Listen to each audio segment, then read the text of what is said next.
This is the Pierre Berton Show. Bruce Lee, Mandarin Superstar, production 1892, a recording December 9th, 1971, in Hong Kong.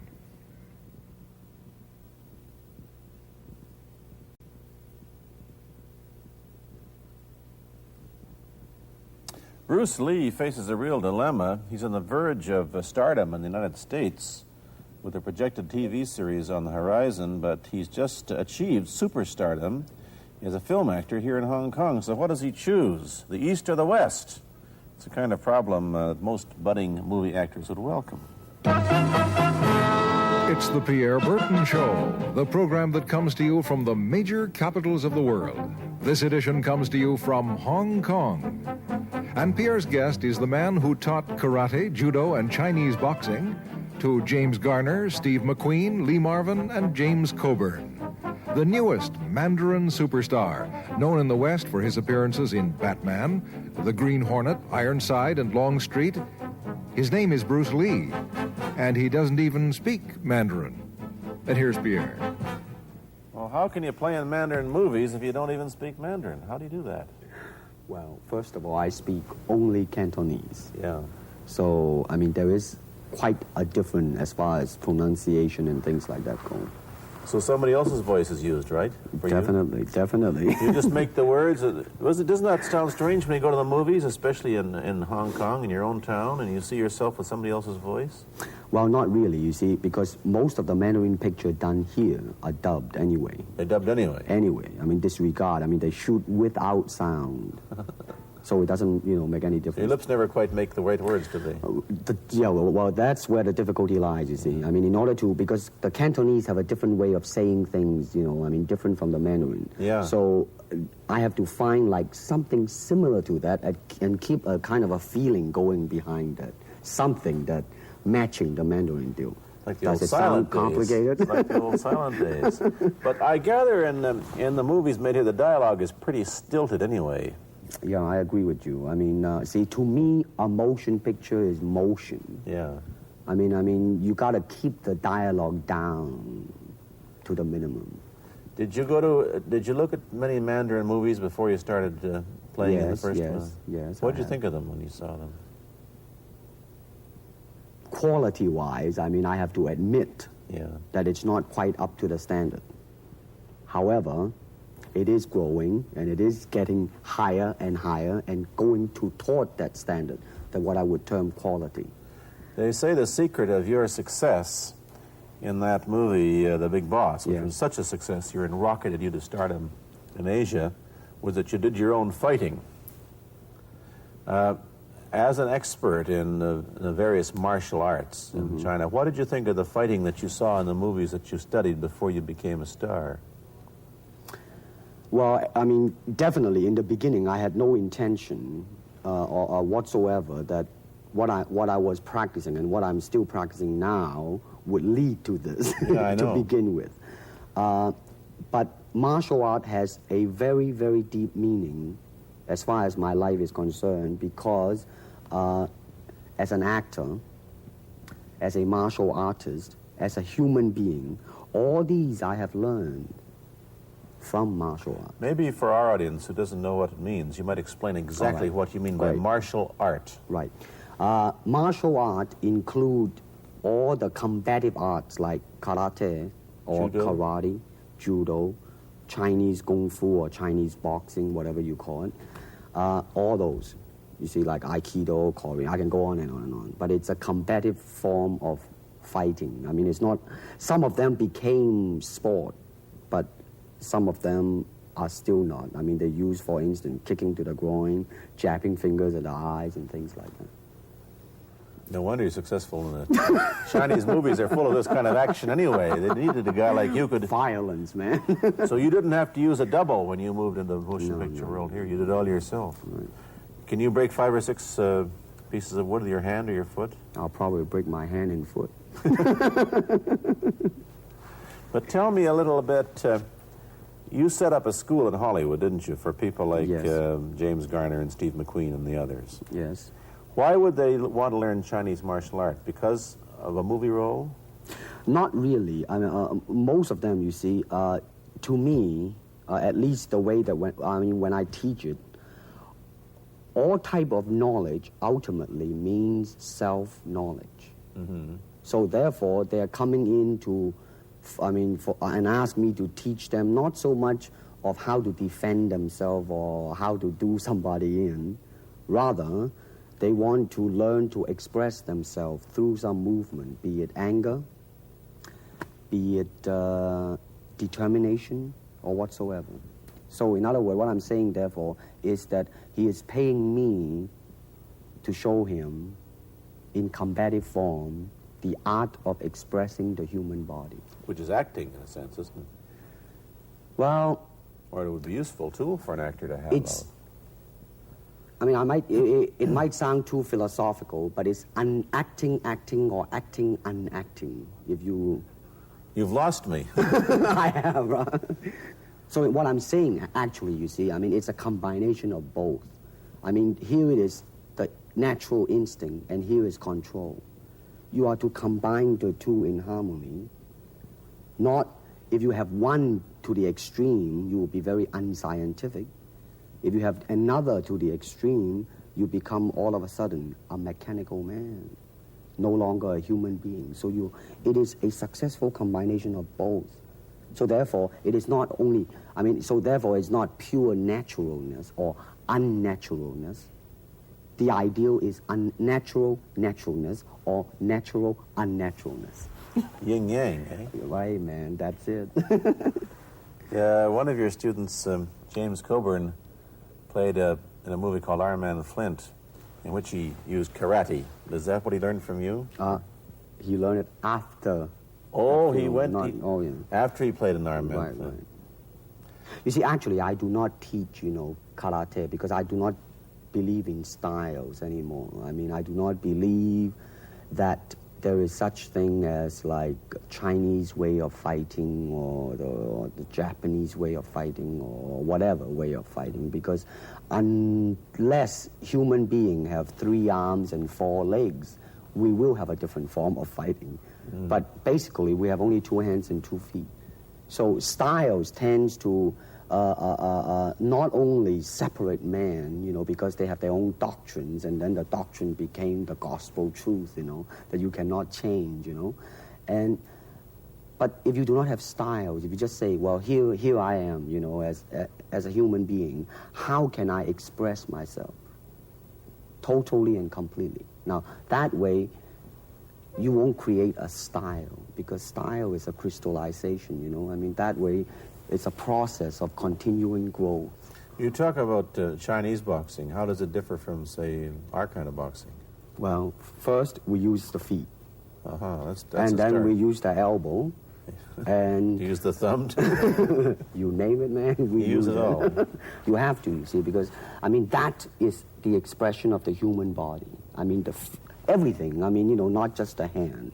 And when you're talking about combat, well, if it is a sport, now you're talking about something else. You have regulations, you have rules. But when you're talking about fighting as it is, no rules.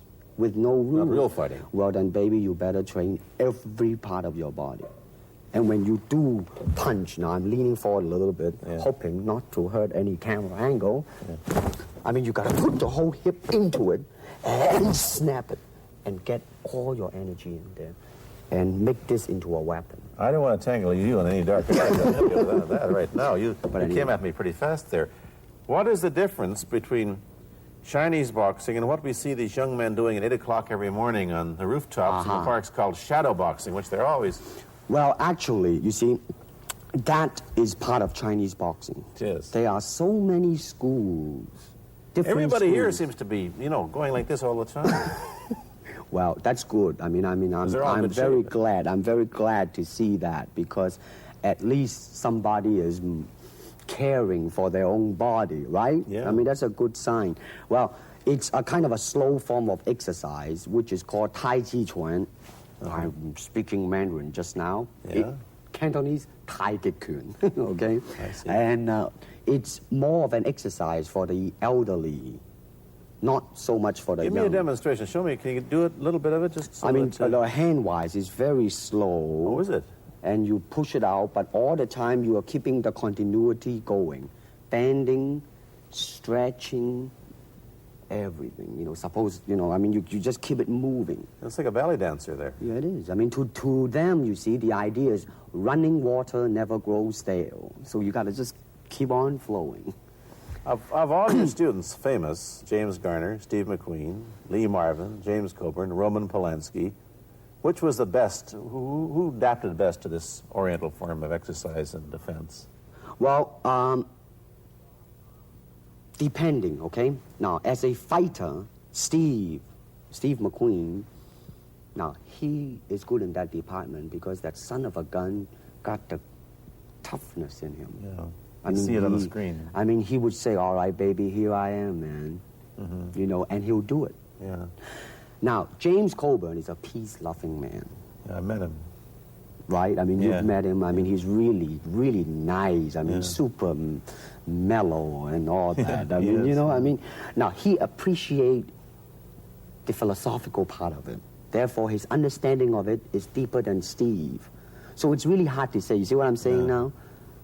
I see. I mean, it's different. So that's, I mean, depending on what you see in it.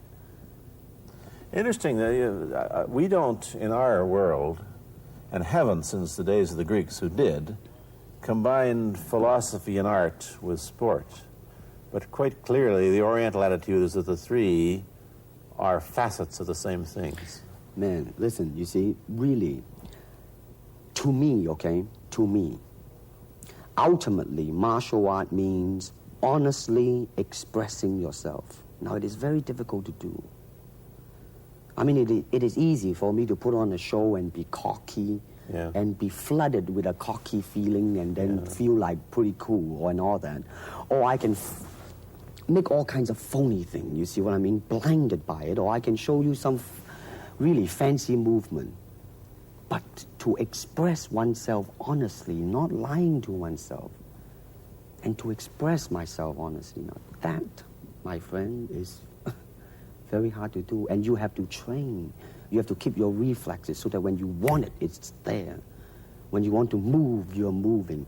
And when you move, you are determined to move. Not taking 1 inch, not anything less than that. If I want to punch, I'm going to do it, man, and I'm going to do it, you see. So, I mean, so that is the type of thing you have to train yourself into it, to become one with the, you think? Yeah, this is very un-Western, this attitude. I want to ask you about your movie and TV career, but first we'll take a break. Then I'll be back with Bruce Lee.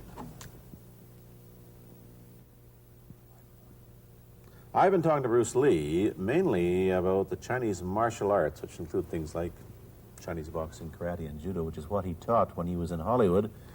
After he left the University of Washington, where he studied, of all things, philosophy, if you can believe that. He did, but that, perhaps you understand why the two go together from the first half of this program. And you can perhaps understand how he got into films. He knew a lot of actors, but I'm told that you got the job on the Green Hornet, where you played Kato the chauffeur, mainly because you're the only Chinese-looking guy who could pronounce the name of the leading character, Britt Reed. I meant that as a joke, of course. And it's a heck of a name, man. Yeah. I mean, every time I said it at that time, I was super conscious. I mean, really now, that's another interesting thing, huh? Let's say if you learn to speak Chinese. Yeah. And it's it's not difficult to learn and speak the word. The hard thing, the difficult thing, it's behind what is the meaning, what brought on the expression and feelings behind those words. Like when I first arrived in the United States, and I look at a Caucasian, and I really would not know whether he was putting me on or is he really angry, because we have different way of reacting to it. See, those are the difficult things, you see. It's almost as if you came upon a strange race where a smile didn't mean what it does to us. In fact, a smile doesn't always mean the same, does it? Of course not. Yeah, I just thought of that. Tell me about the big break when you played in Longstreet. I must tell the audience that Bruce Lee had a bit part or a supporting role in the Longstreet series, and this had an enormous effect on the audience. What was it? Well, you see, the title of that particular episode of Longstreet is called The Way of the Intercepting Fist. Now, I think the successful ingredient in it was because I was being Bruce Lee. Yourself. Myself, right.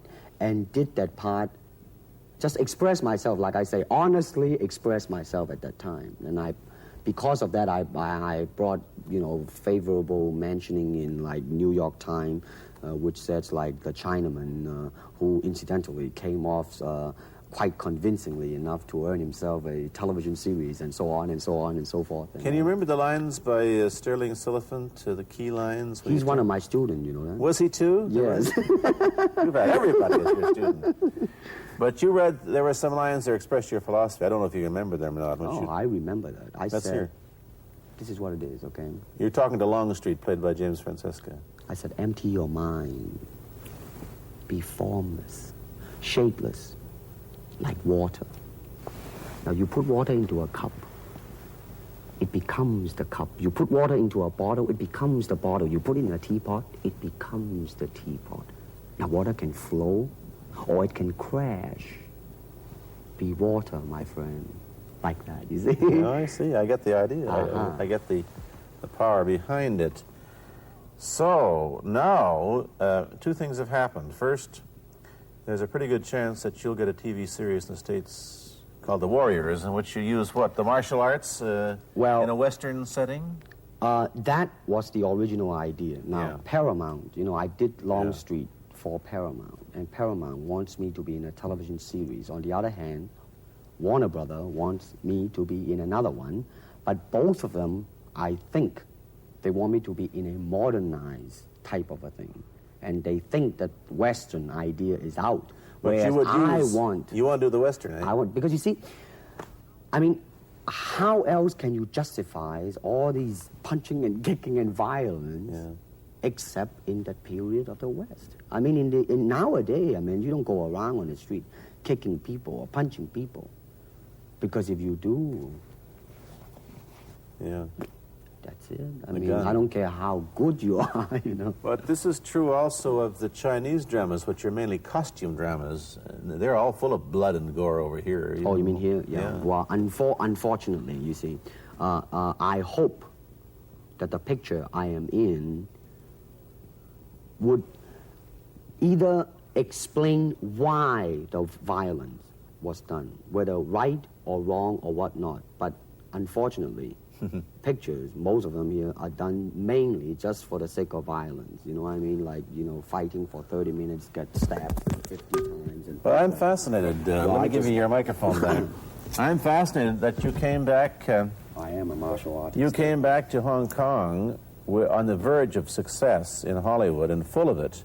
And suddenly, on the strength of one picture, you become a superstar. Everybody knows you. You have to change your phone number. You get mobbed in the streets. Now, what are you going to do? Are you going to be able to live in both worlds? Are you going to be a superstar here, or one in the States, or both? Well, let me say this. First of all, the word superstar really turned me off, and I'll tell you why. Because the word star, man, is an illusion. It's something what the public calls you. You should look upon oneself as an actor, man. I mean, you would be very pleased if somebody say, hey, man, you are a super actor. It is much better than, superstar. Yeah, therefore, you've got to admit that you are a superstar. You're not going to, if you're going to give me the truth. I'm honestly saying this, okay? Yes, I have been very successful. Yeah. Okay? But I think the word star I do not look upon myself as a star. I really don't. I mean, believe me, man, when I say it. I mean, I'm not saying it because I... What are you going to do? Let's get back to the question. Okay. Are you going to stay in Hong Kong and be famous? Or are you going to go to the United States and be famous? Or are you going to try and eat your cake and have it too? I am going to do both because, you see, I have already made up my mind that in the United States, I think something about the Oriental, the true Oriental should be shown. Hollywood sure as heck hasn't. You better believe it, man. I mean, it's always that pigtail and bouncing around, chop, with the eyes slant and all that. And I think that's very, very out of Is it true that you were the first job you had was being cast as Charlie Chan's number one boy? Yeah, number one son, yeah.